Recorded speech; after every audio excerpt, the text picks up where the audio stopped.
The Hidden Tyranny is a pamphlet first published in 1978. It purports to contain a confidential interview with Harold Wallace Rosenthal. Now, Mr. Rosenthal was a 29-year-old administrative assistant to U.S. Senator Jacob K. Javits of New York. The interview was conducted in 1976 by a man named Walter White, Jr. Now, the pamphlet claims Rosenthal admitted to being part of a Jewish conspiracy to achieve global control, asserting Jewish dominance over significant national programs, media control, and the manipulation of American policies and foreign policy. It alleges he stated that no U.S. president since 1932 had been elected without Jewish approval, and that the American public was being manipulated like a cat toys with a mouse.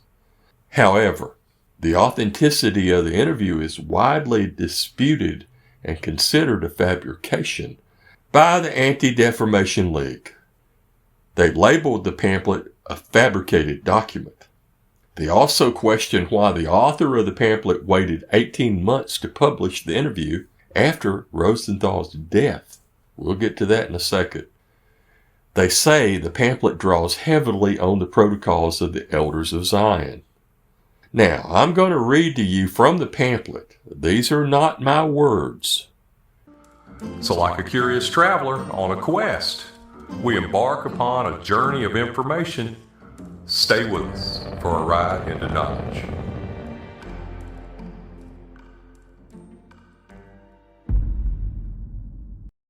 Mr. Rosenthal said it is a marvel that the American people do not rise up and drive every Jew out of this country.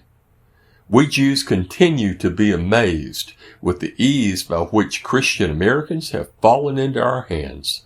And while the naive Americans wait for Khrushchev to bury them, we have taught them to submit to our every command. When asked how a nation could be captured without their knowing it, Mr. Rosenthal attributed this victory to absolute control of the media. He boasted of Jewish control of all news. Any newspaper that refuses was brought to its knees by withdrawing advertising. And failing in this, the Jews just stopped supplying newsprint and ink. It's a very simple matter, he stated. And when asked about men in high political office, Mr. Rosenthal said that no one in the last 3 decades has achieved any political power without Jewish approval. Americans have not had a presidential choice since 1932, when Franklin Roosevelt was our man. Every president since Roosevelt has been our man. In a discussion about George Wallace, Mr. Rosenthal smiled and suggested that we note where Wallace stands today. And when the U.S. foreign policy was mentioned, the bedroom confidence of the interview was all but set aside. With disdain and mockery, he sneered at the American stupidity in failing to see through the entire scope of Kissinger's foreign policy. It is Zionist communism policy from beginning to end, yet the citizens think this Jewish policy will benefit America. We Jews have put issue upon issue to the American people. Then we promote both sides of the issue as confusion reigns. With their eyes fixed on the issue, they fail to see who's behind every scene. We Jews toy with the American public as a cat toys with a mouse. And as the conversation went on into the late hours, one could sense that perhaps America deserves the reign of terror being planned for her. The Jewish mind pits every ethnic group against the other. The blood of the masses will flow as we wait for our day of world victory, Mr. Rosenthal said coldly. And for hours after this incredible discussion, a sense of inadequacy prevailed to Mr. White. Is it possible that another group of human beings could be so treacherous in spirit and so evil in intent? Yet the words heard and the evidence at hand were real. Is it possible that the American people can remain docile even while their life's blood is being drained from them? It seems so. So what does all this say to us? Then after the time that this lengthy interview was recorded, Mr. Harold Wallace Rosenthal, age 29, the administrative assistant to Senator Jacob K. Javits of New York, was killed in an alleged skyjacking attempt on an Israeli airline in Istanbul, Turkey, in August of 1976.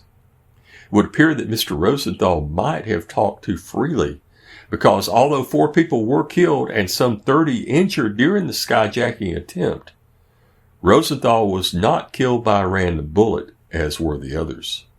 From reports secured at the time, it seems amazing and strange that of all the people involved in this incident, Mr. Rosenthal should have been fatally wounded.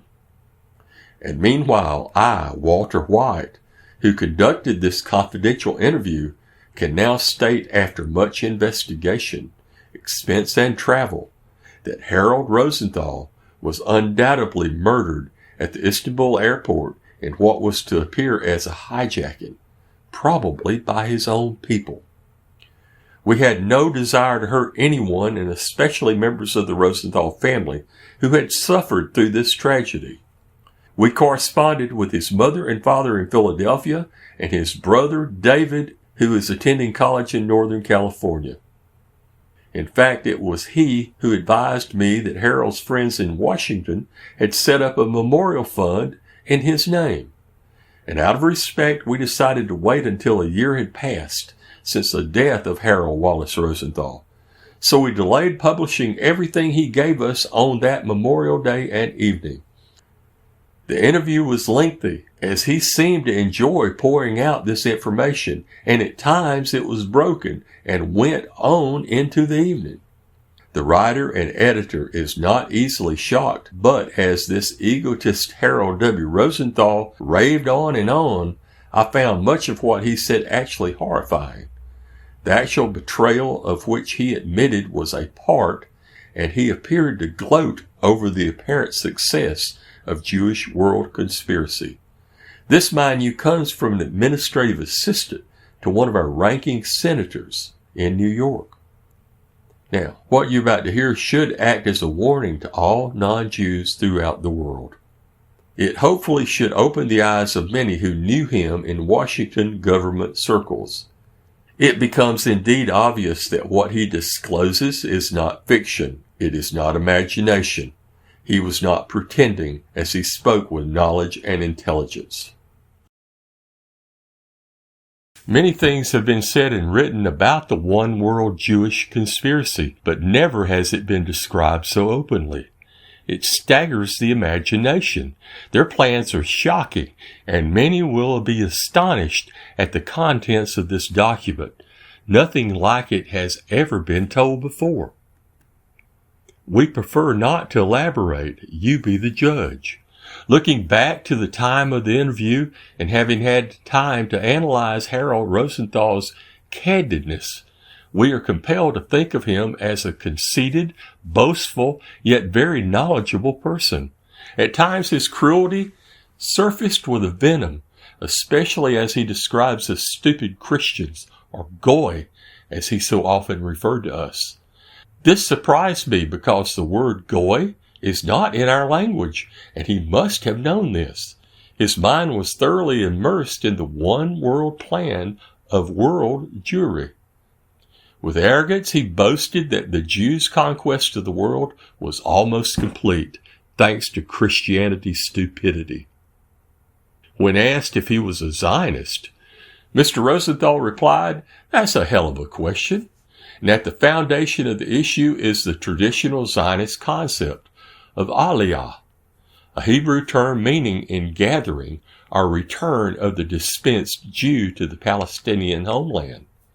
Now, ever since 1948 and the creation of the State of Israel, aliyah has become a basic imperative of Israel government policy. So what is aliyah? Will you please spell it for me? Wherein he did, and we inquired as the realistic meaning of aliyah.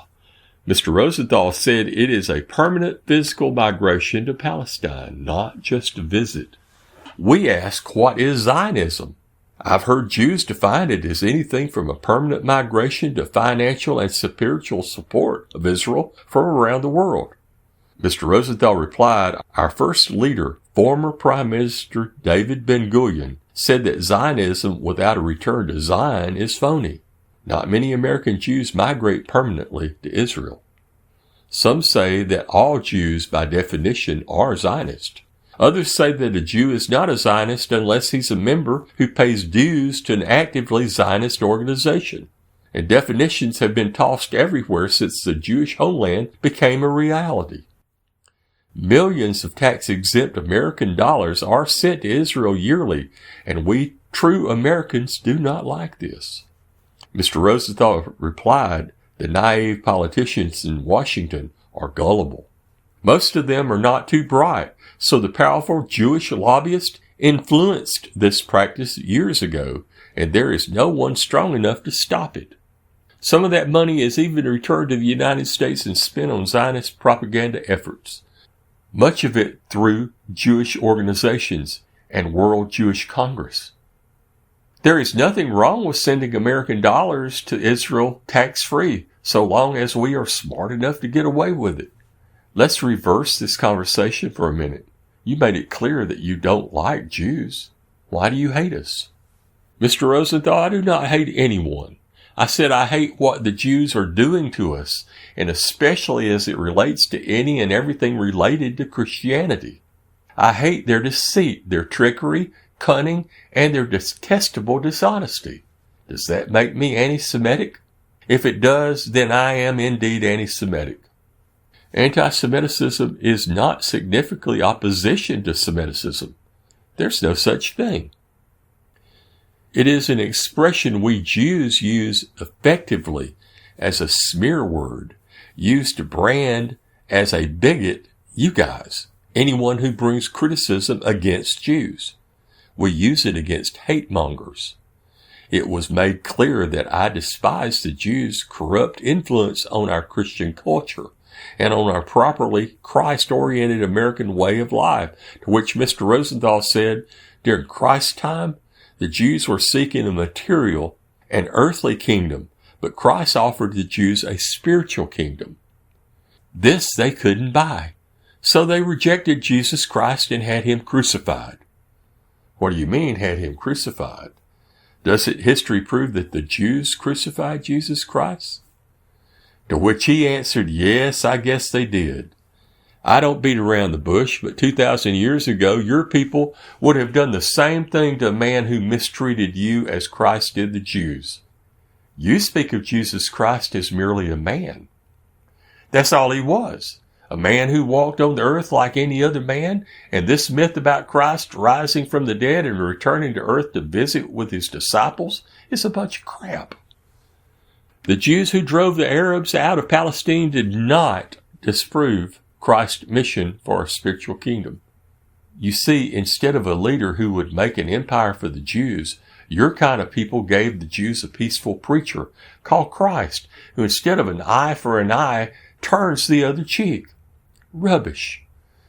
We are building and, in fact, have built an earthly empire without your kind and your disappointing Messiah. I can see that it is you and your kind who try to get Christ out of Christmas. I feel sorry for you, to which he quickly replied, don't give me that shit. I don't want your pity. I don't need it. Too many Jews do not have the guts to tell you how we live and plan. But I am not intimidated by anyone or anything. I know where I am going. And when asked why Jews frequently change their names, he said, Jews are the most intelligent people in the world, so it benefits them to change their names, and they do so. That's all there is to it. They mix in your society, which is pretty corrupt. So when the Jews are benefiting themselves, the dumb goy doesn't realize that these Jews with non-Jew names are Jews. I know what you're thinking about Jews in the government who use non-Jew names. Well, don't be concerned, because in the foreseeable future, there will be no presidential power in the United States. The invisible government is taking strength in that direction. Just more food for thought. Thanks for watching this and all our videos. Please like, share, and subscribe. And until we meet again, stay curious, fellow travelers, and have a great day.